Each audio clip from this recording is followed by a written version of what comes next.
अस्सलामुअलैकुम and welcome to my this academy. I am your teacher Syed Ghulam Irshad. तो आज हम BSc nursing inter test preparation 2023 के हवाले से कुछ इंपॉर्टेंट पॉइंट्स देखेंगे केमिस्ट्री की, जो कि इंशाल्लाह टेस्ट में बहुत ही मुफीद साबित होंगे। ये पॉइंट्स जो हैं डाउ के बाद उसके अलावा एनटीएस की टेस्ट जो कि कंडक्ट की जाएगी 26 फरवरी 2023 को, तो उसके लिए भी मुफीद साबित होंगे। तो ये वीडियो जो है फ़र्स्ट ऑफ़ ऑल हमारे फ़ाइनल बैच जो हमारी फ़ाइनल बैच चल रही है मेडिस एकेडमी की बीएससी नर्सिंग प्रिपरेशन के हवाले से जो चल रही है, फ़ाइनल बैच में जाएगा। उसके बाद यूट्यूब के भी स्टूडेंट्स के लिए अवेलेबल होगी। तो अगर आपको हमारी फ़ाइनल बैच में ज्वाइन होना है, जो कि 27 जनवरी से स्टार्ट है, और ये फ़ाइनल बैच जो है 26 यानी कि टेस्ट डेट तक चलेगी। तो अगर आपको उसमें इन होना है यानी कि ज्वाइन करना है आपको उस फ़ाइनल बैच में, तो डिस्क्रिप्शन में और उसके अलावा स्क्रीन के ऊपर आपको हमारा कॉन्टेक्ट नंबर मिल जाएगा, आप ज्वाइन कर सकते हैं। तो आइए बढ़ते हैं हमारे आज के टॉपिक की जानिब, केमिस्ट्री के मोस्ट इंपॉर्टेंट पॉइंट्स जो कि इंशाल्लाह टेस्ट में आ सकते हैं। इनमें से क्वेश्चंस ये बेसिक हैं। इसके अलावा जो मज़ीद लेक्चर आपको प्रोवाइड किए जाएंगे, मज़ीद वीडियोस जो हैं वो प्रोवाइड की जाएंगी, उनमें इंशाल्लाह कुछ ट्रिकी और हार्ड क्वेश्चंस भी शामिल करेंगे। तो आइए स्टार्ट करते हैं सबसे पहले पॉइंट नंबर 1 से। तो पॉइंट नंबर 1 है the force per unit area is called pressure. तो यानी कि फोर्स पर यूनिट एरिया, किसी भी यूनिट एरिया पर, किसी भी एरिया पर कोई भी यूनिट ले लें, उसे यूनिट एरिया ले लें, उस पर फोर्स जो हम अप्लाई करेंगे उसे हम क्या कहेंगे, प्रेशर कहेंगे। और इसका फॉर्मूला जो होता है वो होता है P = FA। उसके बाद नेक्स्ट जो पॉइंट है point number 2, SI unit of pressure. तो यहाँ पे सबसे पहले मैं आपको ये बताता चलूँ कि SI यूनिट जो हैं वो 1 से 2 SI यूनिट एवरी ईयर जो है बीएससी नर्सिंग की टेस्ट में पूछे जाते हैं। तो आपने SI यूनिट्स जो हैं उनको अलहदा से नोट कर लेना है अपनी कॉपी पे, और इन सारों के SI यूनिट्स जो भी क्वांटिटीज़ हैं उनके SI यूनिट्स जो हैं वो नोट कर लेने हैं, यानी कि याद कर लेने हैं। उसके अलावा है SI unit of pressure is pascal, यानी कि SI यूनिट जो प्रेशर का होगा वो पास्कल होगा। उसके बाद थर्ड नंबर पॉइंट पे जो है PV = NRT। तो PV = NRT को क्या कहा जाता है, इससे आइडियल गैस इक्वेशन के नाम से भी जाना जाता है। पॉइंट नंबर 4 को देखेंगे, the gas molecules are in continuous motion. तो गैस के जो मॉलिक्यूल्स होते हैं, जैसा कि आपको पता है कि उनका इंटरमॉलिक्यूलर फोर्स जो है होता है वो ज़्यादा होता है, यानी कि वो एक दूसरे से बहुत ज़्यादा अवे होते हैं।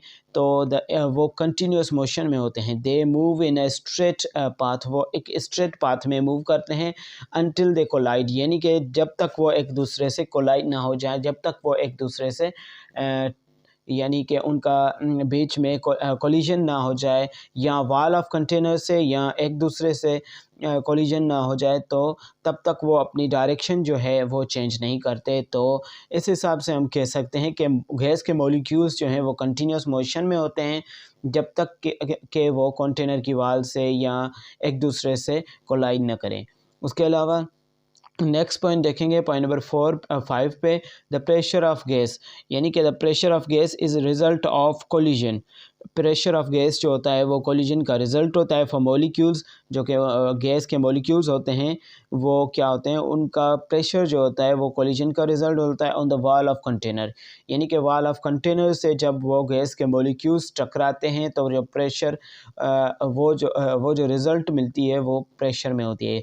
जैसा कि पॉइंट से भी ज़ाहिर है कि प्रेशर ऑफ अ गैस, यानी कि गैस का प्रेशर क्या होता है, रिज़ल्ट होता है किस चीज़ का, कोलिजन का, मॉलिक्यूल्स की कोलिजन्स का, किस चीज़ से, कंटेनर की वॉल से। तो I hope you got the point.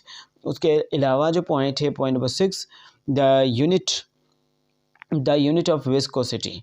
तो द यूनिट ऑफ विस्कोसिटी यहाँ पे सेकंड दूसरा जो है वो मैं आपको साथ यानी कि यूनिट शेयर कर रहा हूँ। फर्स्ट यूनिट जो था वो SI यूनिट पास प्रेशर का था, दूसरा जो है वो SI यूनिट जो है वो पूछा गया है यूनिट ऑफ विस्कोसिटी। तो विस्कोसिटी के यूनिट को कहा जाता है पॉइज, और न्यूटन सेकेंड स्क्वायर भी कहा जाता है, न्यूटन पर सेकंड मीटर स्क्वायर भी इसे कहा जाता है। उसके अलावा the temperature at which vapour pressure of liquid, यानी कि ऐसा टेम्परेचर जिस पर लिक्विड का वेपर प्रेशर जो है become equal to the atmospheric pressure, यानी कि ऐसा प्रेशर जहाँ पे लिक्विड का वेपर प्रेशर इक्वल हो जाए एटमॉस्फेरिक प्रेशर के या एक्सटर्नल प्रेशर के इक्वल हो जाए तो हम उसे बॉइलिंग पॉइंट कहते हैं। उसके अलावा नेक्स्ट जो पॉइंट देखेंगे, the smallest particle of an atom. The smallest particle of an element, यानी कि एक एलिमेंट, किसी भी एलिमेंट का जो नेचुरली एलिमेंट पाए जाते हैं वो 92 होते हैं। और उसके अलावा अब तक काफ़ी बुक्स में 110, लेकिन मॉडर्न बुक्स जो अब तक आ चुकी हैं उनमें 118 एलिमेंट्स जो हैं वो मज़ीद डिस्कवर हो चुके हैं, लेकिन उनमें से जो एलिमेंट्स हैं नेचुरली वो 92 हैं। तो the smallest particle of an element, यानी कि किसी भी एलिमेंट का स्मॉलेस्ट पार्टिकल जो होता है, दैट रिप्रेजेंट्स, जो कि ज़ाहिर करता है all the properties of element, जो कि उसी एलिमेंट की सारी प्रॉपर्टीज़ को ज़ाहिर करता है, रिप्रेजेंट करता है, उसे क्या कहा जाता है, तो उससे एटम कहा जाता है। और एटम को मैटर का स्मॉलेस्ट पार्टिकल भी कहा जाता था जब तक जॉन डाल्टन की थ्योरी के मुताबिक के स्मॉलेस्ट इंडिविजुअल पार्टिकल जो था वो मैटर का कौन सा था, एटम था। लेकिन जैसे ही साइंटिस्ट आगे रिसर्च करते गए उन्हें पता चला कि एटम का सबसे इससे भी छोटा जो पार्टिकल है वो सब एटमिक पार्टिकल उन्हें कहा जाता है, इलेक्ट्रॉन, प्रोटॉन एंड न्यूट्रॉन। और अब जो है हम तो ये तीन ही मेन पढ़ते हैं, लेकिन काफ़ी सारी रिसर्च के मुताबिक 42 से आई थिंक अब तो 100 से भी अबव जो है एटम के पार्टिकल्स जो हैं वो डिस्कवर हो चुके हैं। तो इस पॉइंट के हिसाब से the smallest particle of an atom, यानी कि एटम का एलिमेंट, सॉरी यहाँ पे ये एलिमेंट है, तो smallest particle of an element का सबसे छोटा पार्टिकल जो कि रिप्रेजेंट करे एलिमेंट की सारी प्रॉपर्टीज़ को, उससे हम एटम कहेंगे। उसके अलावा जो है electron is negatively charged particle. Electron जो है, जैसा कि मैंने अभी आपको बताया है कि एटम जो है वो कंपोज हुआ होता है सब एटमिक पार्टिकल्स से। जो सब एटमिक पार्टिकल्स के नेम हैं इन्हें फंडामेंटल पार्टिकल्स भी कहा जाता है। तो वो इलेक्ट्रॉन, प्रोटॉन एंड न्यूट्रॉन होते हैं। तो इलेक्ट्रॉन जो है उसके ऊपर जो चार्ज होती है वो क्या होती है, वो नेगेटिव चार्ज होती है। उसके अलावा इलेक्ट्रॉन क्या करता है, रहता है कि न्यूक्लियस के जो अराउंड है, न्यूक्लियस के अराउंड ये क्या करता है, रिवॉल्व करता रहता है, इर्द गिर्द घूमता रहता है। It revolves around the nucleus of an atom. और उसके अलावा दो और पार्टिकल्स रहते हैं, प्रोटॉन और न्यूट्रॉन। वो क्या करते हैं, वो न्यूक्लियस में ही रहते हैं, किसी एटम के न्यूक्लियस में ही रहते हैं, और इलेक्ट्रॉन रिवॉल्व करता है। उसके अलावा the charge of an electron is 6 point, यानी कि चार्ज क्या होती है, इस पे चार्ज जो होती है वो इन पे होती है 1.6022 into 10 raise power minus 19 coulomb. तो ये जो चार्ज है वो होती है इलेक्ट्रॉन के ऊपर। उसके अलावा देखेंगे नेक्स्ट पॉइंट जो कि है point number 11, proton is positively charge particle, यानी कि प्रोटॉन जो है वो कौन सा चार्ज है उसके ऊपर, तो प्रोटॉन के ऊपर जो है वो पॉजिटिव चार्ज है। जैसा कि मैंने पहले भी आपको बताया है कि इलेक्ट्रॉन के ऊपर नेगेटिव चार्ज होता है। ये जो हैं सब एटमिक पार्टिकल्स होते हैं एक एटम के, यानी कि सब एटमिक पार्टिकल्स या इन्हें फंडामेंटल पार्टिकल्स कहा जाता है। तो इलेक्ट्रॉन को हम डिस्कस कर चुके हैं कि वो क्या होता है, कि वो नेगेटिवली चार्ज होता है और वो क्या करता है, रिवॉल्व करता है न्यूक्लियस के इर्द गिर्द, यानी कि उसके अराउंड जो क्या करता है वो रिवॉल्व करता है। और उसकी चार्ज भी हमने पढ़ी थी कि वो कितनी चार्ज है, वो 1.6022 into 10 raise power minus 19 coulomb उसकी चार्ज होती है। तो अब प्रोटॉन को डिस्कस करेंगे। तो प्रोटॉन को डिस्कस करने से पहले इसकी चार्ज देखेंगे कि चार्ज क्या है। तो प्रोटॉन की चार्ज जो होती है वो पॉजिटिव होती है, ये पॉजिटिवली चार्ज पार्टिकल होता है। उसके अलावा it is represent in the nucleus, it is present in the nucleus, ये न्यूक्लियस में मौजूद होता है।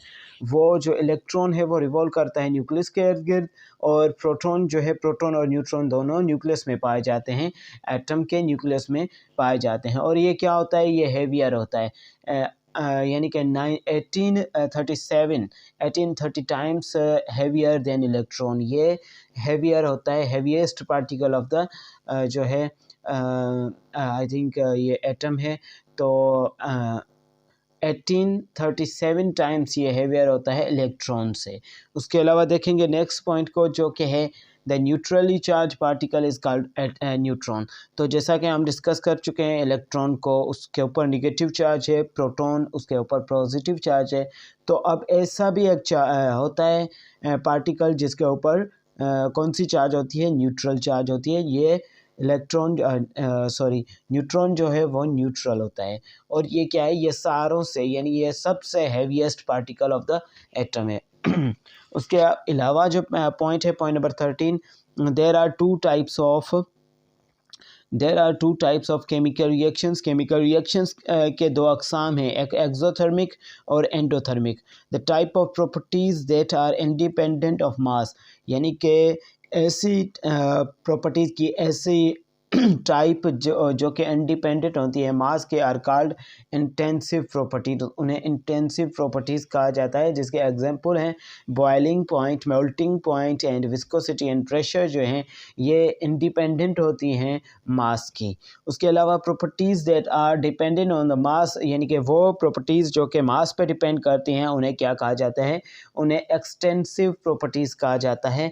जैसा कि काइनेटिक एनर्जी होती है और वॉल्यूम एंड एंथैल्पी जो है, इन्हें क्या कहा जाता है, एक्सटेंसिव प्रॉपर्टीज़ कहा जाता है।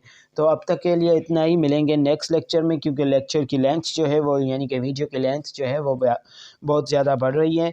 तो इंशाल्लाह मिलेंगे नेक्स्ट वीडियो में, तब तक के लिए अपना ख्याल रखना। अल्लाह हाफिज़। नेक्स्ट वीडियो जो भी होगी वो भी केमिस्ट्री के ऊपर ही होगी।